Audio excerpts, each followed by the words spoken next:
The bets were placed through online sports books and also in person at casinos. The defendants relied on a network of straw bettors to place the maximum amount of bets to increase their potential profit. What you don't know is that this is an illegal gambling operation and sports rigging operation that spanned the course of years.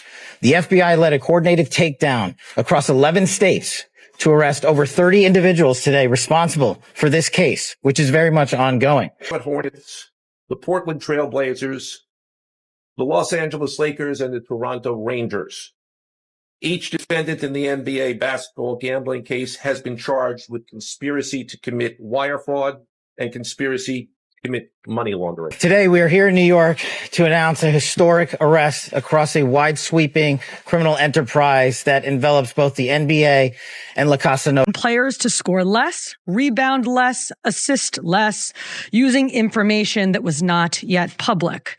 In some instances, players altered their performance or took themselves out of games to make sure that those bets paid out. Such as Chauncey Billups, Damon Jones, and Terry Rozier were taken into custody today.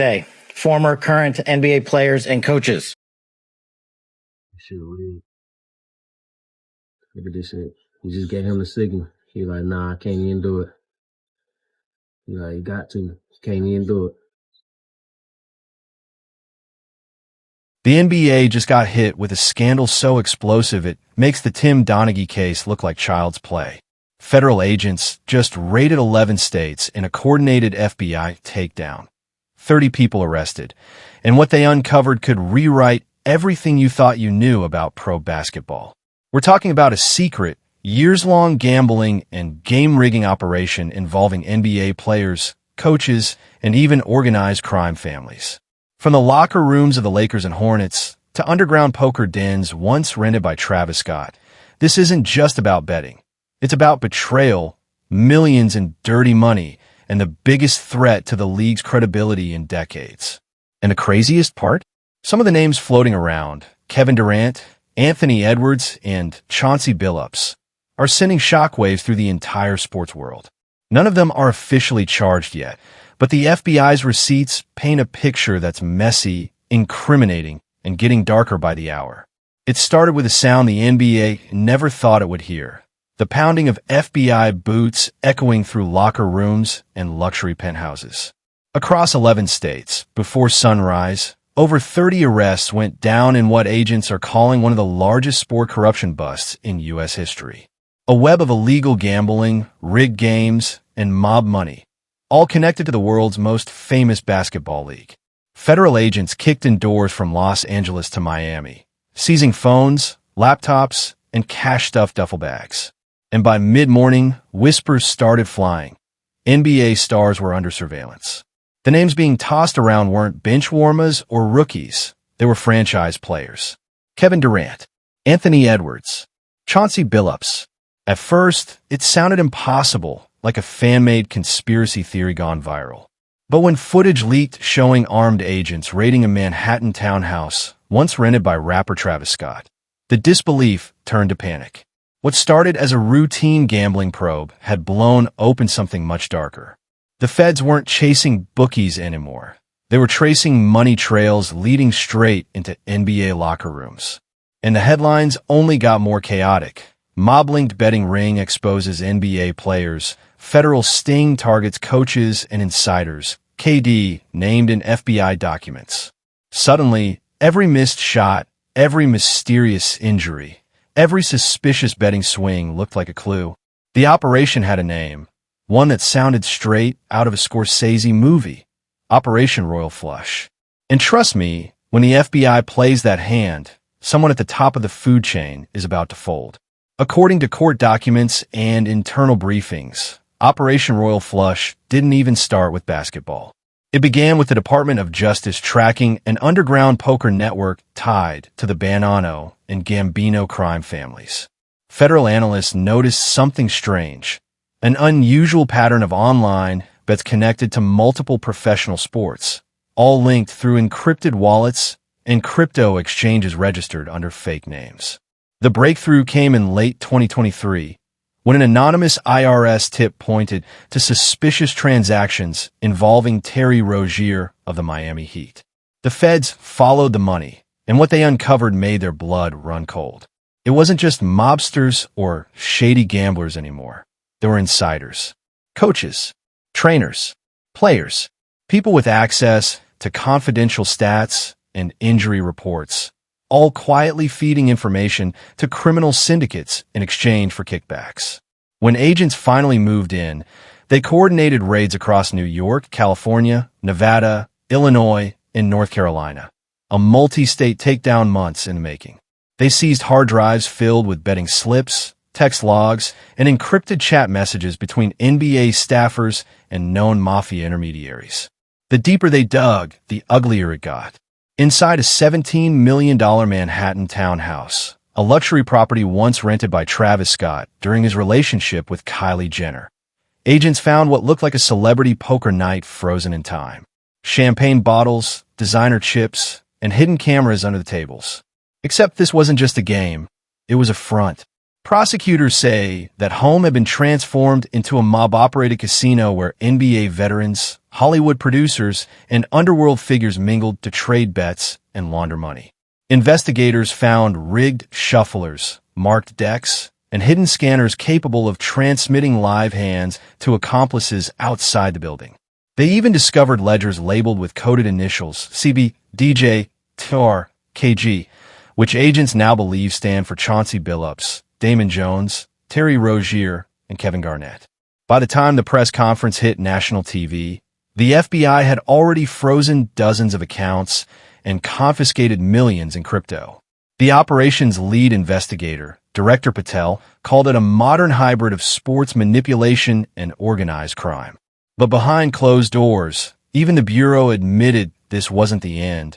It was just the first chapter of a much larger story. Because when they traced those betting patterns back to their source, one truth became undeniable. Someone inside the NBA was leaking information directly to the mob. And the question haunting every headline now is simple. Who was in on it? And who was next to fall?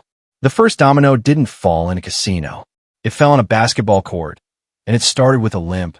In March 2023, the Miami Heat faced off against the Milwaukee Bucks in what should have been a standard mid-season matchup. But 9 minutes in, guard Terry Rozier suddenly walked off the court, clutching his foot. Commentators called it a minor injury. Fans barely blinked. But for the FBI, that moment would become ground zero for one of the most sophisticated sports rigging investigations in modern history. Just weeks earlier, Rozier had been hit with an $8 million tax lien from the IRS. His spending had gotten reckless. Luxury cars, private jets, crypto investments gone bad. And when the feds later cross-referenced betting data from that same game, they noticed something chilling. Millions of dollars have been placed on Rozier scoring under his projected points mere hours before tip-off. At first, it looked like coincidence. But the bets came from burner accounts linked to one man, Dairo Lur, a known associate of East Coast gambling syndicates. Prosecutors say Lur wasn't just a friend of Rozier's. He was his broker, the go-between who flipped insider intel for six-figure payoffs. According to sealed court filings, Lur allegedly received $100,000 in cash after that very game, hand-delivered by Rozier himself during a quiet trip to Philadelphia. The dots started connecting fast. Federal analysts pulled betting records across multiple seasons and found a disturbing pattern. Every time Rozier underperformed or left a game early, betting spikes appeared within an hour of team injury reports being finalized. Those reports were supposed to be confidential, but someone inside the locker room was leaking them. And it wasn't just Rozier. Once the FBI's forensic accountants followed the money trail, the same betting wallets appeared on wagers connected to Chauncey Billups' coaching staff, Damon Jones, and even lower-tier trainers and assistants scattered across multiple teams. Suddenly, the gambling ring wasn't just theoretical. It had roots inside the NBA's own ecosystem. Agents discovered encrypted group chats labeled with code names like Locker 12 and Quick Fade, where messages referenced specific games, player health updates, and cryptic instructions like sit 'em early or first quarter pull. The timing of these messages perfectly aligned with the bets being placed. By the time the DOJ went public, the narrative had shifted from isolated corruption to full-blown infiltration. Insider information was being weaponized. Locker rooms had become trading floors, and players, some knowingly, others not, were the assets being flipped. It was no longer about one man faking an injury. It was about a network of greed that stretched from the court to the underworld. To understand how deep this went, you have to go back to New York City, where the line between sports and organized crime has always been paper thin. Federal investigators confirmed that Operation Royal Flush traced back to a hybrid network of 4 notorious mafia families: the Bonanno, Gambino, Genovese, and Lucchese clans. Traditionally, these families ran loan sharking and racketeering schemes. But in the digital era, they evolved. They weren't just running poker tables anymore. They were running data-driven gambling rings, leveraging encrypted apps and offshore accounts to launder millions through legitimate-looking sports bets. And their newest commodity? NBA intelligence.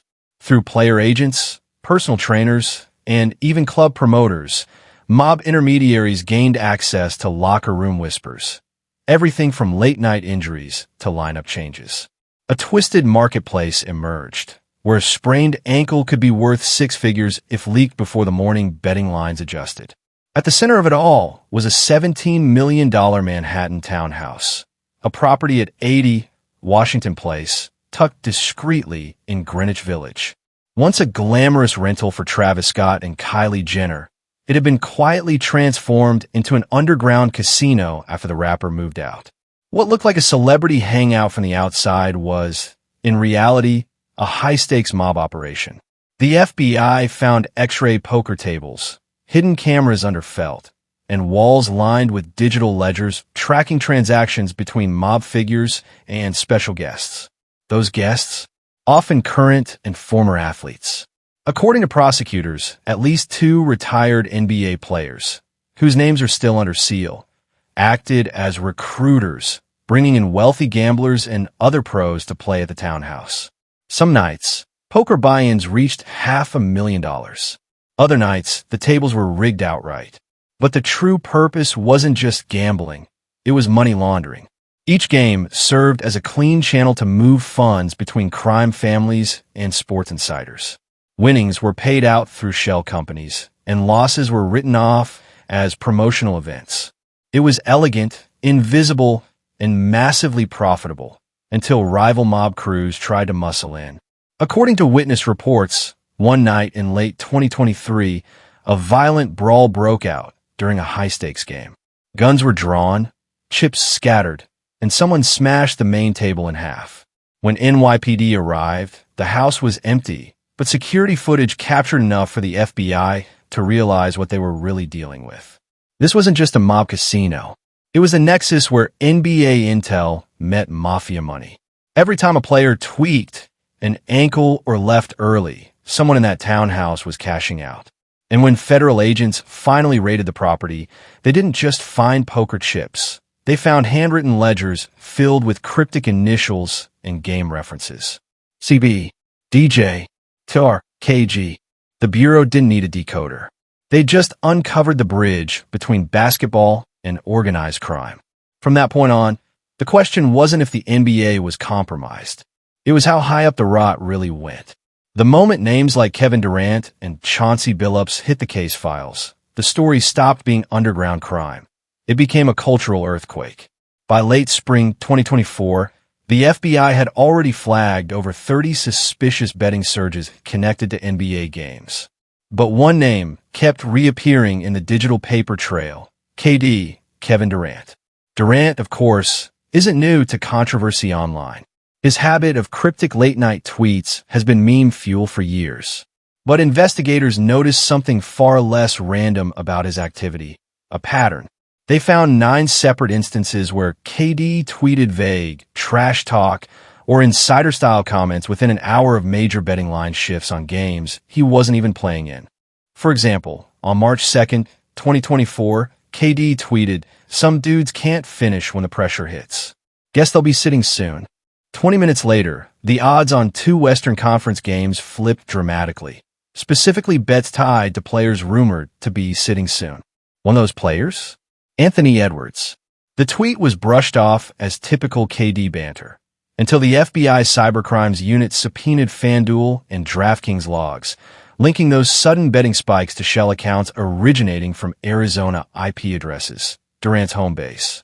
The agents weren't saying KD himself placed bets, but they were exploring whether his tweets were being used as coded market signals by insiders who knew exactly how to read them. And then came the kicker. Durant had a $200 million partnership with FanDuel. His company, Boardroom, was directly tied to the platform's marketing campaigns, and those same campaigns ran on nights when the suspicious bets were placed. The optics were terrible. A superstar tweeting cryptic lines hours before his sponsor's betting markets swung off balance. The FBI called it digital market manipulation, a phrase that sent shockwaves through the sports world. While the KD theory dominated headlines, behind closed doors, the real focus had shifted to someone else. Damon Jones, LeBron James' longtime friend and former Cleveland Cavaliers coach. Text messages recovered from a seized iPhone, belonging to a known mob intermediary, showed multiple conversations with a contact saved as D. Jones.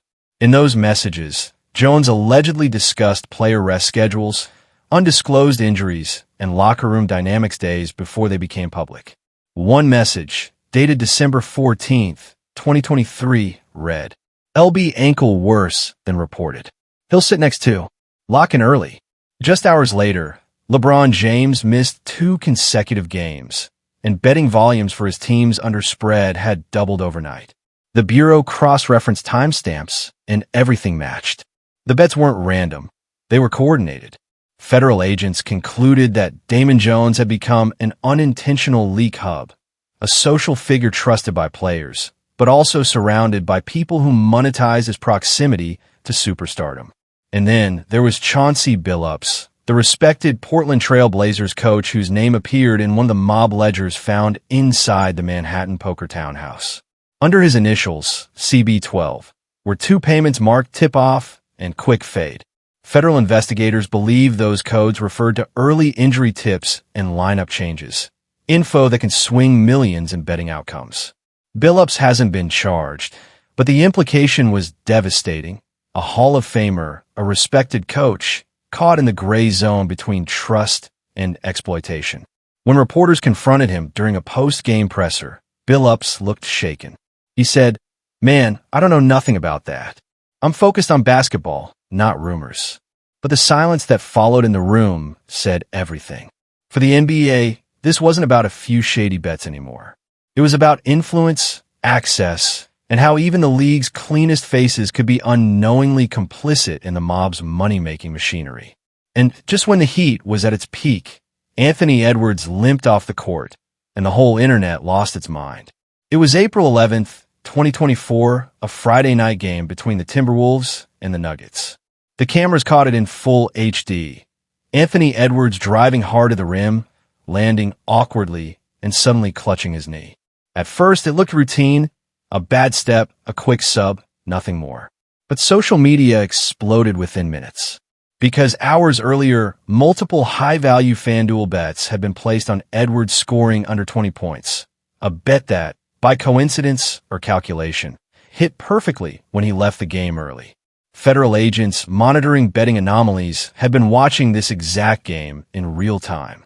Within an hour of Edwards' exit, the FBI's Sports Integrity Unit issued a subpoena to FanDuel requesting the data behind those wagers. They found something hauntingly familiar. The same shell accounts tied to the mob poker house in Manhattan had placed bets on Edwards' performance. It wasn't supposed to be possible. Different time zones, different middlemen, but the pattern was identical. Online, fans started piecing together their own theories.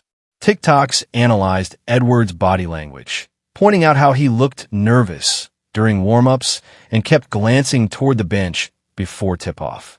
Reddit threads argued he'd been tipped off to fake an injury. And Twitter sleuths noticed something eerie. KD had tweeted 27 minutes before the game, writing, "Some folks just ain't built for the altitude." To most people, that was harmless banter. But in hindsight, it read like another coded signal. The sabotage bets theory went viral overnight. The idea that players were being manipulated or paid off to subtly alter outcomes, not by missing entire games, but by shaving points, faking cramps, or leaving early under the guise of precautionary injuries. And the kicker? In leaked chat transcripts from the FBI investigation, agents found repeated mentions of signals. One exchange read, "Hey, you done tonight?" "Yes." "Blue signal confirmed." "First half pull." "Blue signal." It became a phrase that haunted the online community, a possible reference to coded communication between gamblers and their insiders. By the time the Timberwolves released their official statement, calling Edwards' limp a minor strain, the damage was already done. FanDuel servers reportedly crashed from suspicious bet withdrawals. SportsCenter spent 3 straight days debating whether this was the new Black Sox scandal. And through it all, the FBI remained silent. The only thing clear was this: every time a player went down, someone else got paid. The games were still being played, but the real action, the real control, had shifted far beyond the court. The NBA wasn't ready for what came next. By early summer 2024, Operation Royal Flush had shifted from a quiet FBI investigation into a full-blown media inferno. Overnight, headlines screamed NBA under federal probe.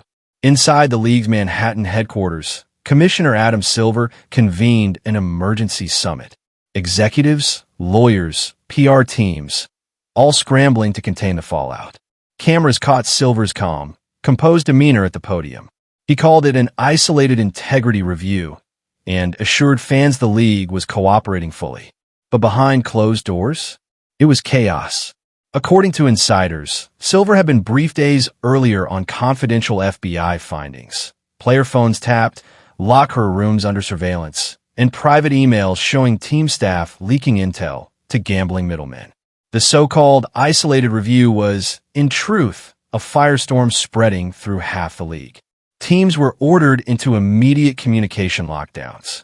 Staff were told not to text players about injuries, not to share lineup changes, not to comment on anything gambling related. Security departments were instructed to audit all access points, from medical trainers to assistant coaches, anyone who could know a player's physical status before the public did. And then came the lawyers. Sources say more than a dozen NBA stars, including household names, quietly hired white-collar criminal defense attorneys. Contracts with betting platforms like FanDuel, DraftKings, and BetMGM were suddenly under review. Even social media partnerships were frozen. The league's legal team reportedly pulled entire endorsement clauses overnight, fearing lawsuit from investors who'd lost millions on suspicious betting swings. The atmosphere inside practice facilities turned toxic. Trainers were interrogated by league investigators. Analysts were told to hand over private data logs. Some players refused to speak to media altogether, afraid that even a casual comment about not feeling 100% could be twisted into evidence. Privately, owners were furious. Franchises were watching millions evaporate in sponsorships, while fans began questioning everything. Every substitution, every timeout, every questionable call. Social media turned the paranoia into theater. Reddit threads accused referees of being in on it. TikToks analyzed slow-motion footage of players whispering mid-game, claiming it was signal passing. Hashtags like #RigLeague and #NBA trended for weeks.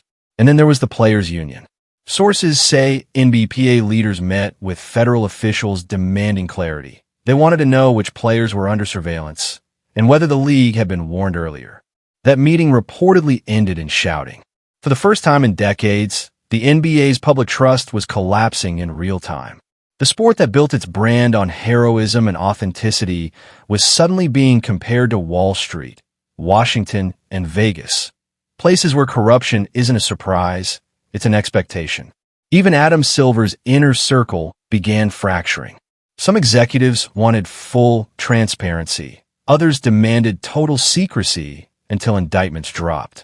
The result was paralysis, a league frozen in fear, trying to play games while wondering who might be wearing a wire. And just when it seemed the storm couldn't spread any further, the investigation took a left turn straight into Hollywood. The FBI's files didn't just name athletes. They named celebrities, rappers, influencers, agents, and executives who had brushed shoulders with the underworld without even realizing it. Remember that Greenwich Village townhouse, the same one once rented by Travis Scott? When the feds raided it months earlier, they found more than poker chips and cash. They found a guest ledger, a digital list of attendees for private events. On were names that sent shockwaves through both the sports and music industries. So those names? High-ranking Rock Nation executives, 2 Hollywood producers, and a handful of recognizable entertainers who'd attended what they thought were celebrity poker nights. Those poker nights, as it turned out, were mob-hosted fronts for laundering money from illegal NBA bets. Celebrities weren't running the games. They were window dressing, invited to make the operation look legitimate. Federal documents leaked weeks later described these gatherings as cross-industry laundering events, nights where mob figures, sports insiders, and entertainment power brokers mingled under the guise of networking. Behind the music, behind the flashing lights, there were silent exchanges of duffel bags, crypto wallets, and coded handoffs. And the FBI's digital map, a sprawling web of money routes and IP traces, showed a chilling truth. The worlds of sports, gambling, and music were now fully entangled. One line in the report connected a Rock Nation entertainment fund to a shell company registered in the Cayman Islands, the same one funneling payouts from NBA betting spikes. Another line traced cash deposits from Manhattan poker rooms to promotional budgets for several music tours. The implication was devastating. Not only had the mob infiltrated the NBA, they had washed their profits through the entertainment industry itself. Insiders claimed that Rock Nation executives were blindsided. One source described internal panic as emails were subpoenaed and accountants were told to reconstruct 3 years of financial trails. Meanwhile, celebrities like Travis Scott, Drake, and Kevin Hart, all of whom had attended private poker parties over the years, found themselves dragged into viral speculation.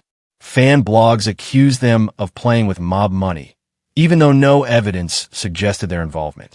The optics alone were enough to cause chaos. Endorsement deals paused.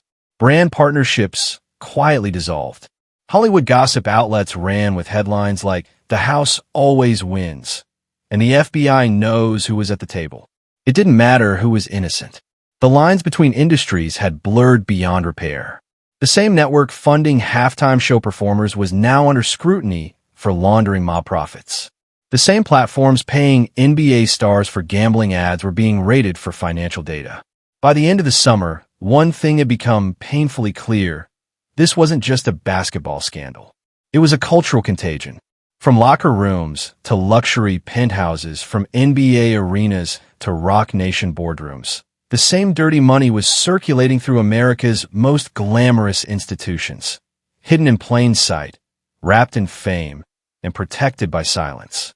And as the FBI's case files grew thicker, one chilling question loomed over everyone connected to it. If this many stars were just near the operation, then who exactly was in on it? At some point, the question stopped being who's guilty and became something darker. What does this say about all of us? Because what started as a handful of suspicious bets and locker room whispers had now forced the world to confront a truth it didn't want to see. The line between sport and spectacle has vanished. In the modern NBA, athletes aren't just players. They're brands, content creators, investment portfolios, and walking sponsorships. Every game, every post, every tweet is a potential revenue stream. But with those millions come temptations and access. Betting companies sponsor broadcasts, player podcasts, even pre-game graphics. The same platforms that fans use to place wagers are the ones paying athletes to promote them. It's a feedback loop, one built on profit, not purity. When the NBA opened the floodgates to betting partnerships, it sold the idea that responsible wagering would add excitement. But what it really did was commodify uncertainty itself. Suddenly, every sprained ankle had a price tag. Every substitution moved markets. Every quiet bench whisper could shift millions of dollars in seconds. And now, In the wreckage of Operation Royal Flush, fans are left questioning the very foundation of the game. Because once you've seen the money trails, you can't unsee them. Once you know that players, coaches, and even social media teams might have been leveraged, every missed free throw, every early benching starts to look staged. People used to say basketball was about heart, about the will to win. But now, the whispers say it's about odds. One insider put it best. They didn't rig the game. They rigged belief. The NBA's legacy, its decades of global trust, now stands on the edge of a blade. Fans who once lived for buzzer beaters now scroll box scores like forensic accountants, searching for patterns. Every shot, every injury, every suspicious tweet gets dissected for signs of manipulation. And the damage isn't just financial, it's spiritual. Because the NBA isn't just a league. It's a story America tells itself about talent, resilience, and redemption. But this scandal exposed the rot underneath the shine. That in a world ruled by betting slips and brand deals, even greatness can be bought and loyalty can be priced. When you blur the line between athlete and influencer, you blur the meaning of competition itself. And as the FBI tightens its grip, one question echoes through every arena, every sports bar, every fan's living room. Can we still believe what we're watching? By fall 2024, Operation Royal Flush had produced more than 400 pages of sealed indictments. Names redacted, details classified, but leaks have a way of slipping through cracks. Anonymous insiders began hinting that the biggest names hadn't dropped yet. In a late-night podcast, a former FBI analyst whispered that the next phase would target front office executives, sports agents, and at least 2 active all-stars. The public didn't know which names were on that list, but the tension was unbearable. Reporters started piecing together flight records, subpoena filings, and quiet withdrawals for brand partnerships. Within days, eagle-eyed fans noticed that several players suddenly deactivated their social media accounts, deleted betting-related posts, and canceled scheduled appearances. One leak from a sealed memo mentioned a Phase 2 expansion of the investigation, suggesting that Operation Royal Flush wasn't over, it was just entering its endgame. Whispers claimed the Bureau had new evidence, phone taps, offshore transactions, even encrypted chat archives linking senior basketball officials to the same laundering routes used by the mob. The names, if revealed, could destroy the league's image forever. And so, as the NBA tries to move forward, with glossy PR campaigns, charity games, and sanitized press releases, the shadow of Royal Flush lingers like a ghost. Every time a player tweaks an ankle, fans glance at the betting odds. Every time a coach rests a star, Twitter erupts with suspicion. The game still goes on. The lights still shine. The crowds still roar. But somewhere, in a locked evidence room, there's a list, names waiting to be unsealed, legacies waiting to crumble. And when those names finally drop, it won't just be a scandal. It'll be a reckoning, one that could rewrite everything we thought we knew about loyalty, glory, and the true cost of the game. Because in the world of professional sports, the house always wins. And this time, the house has names.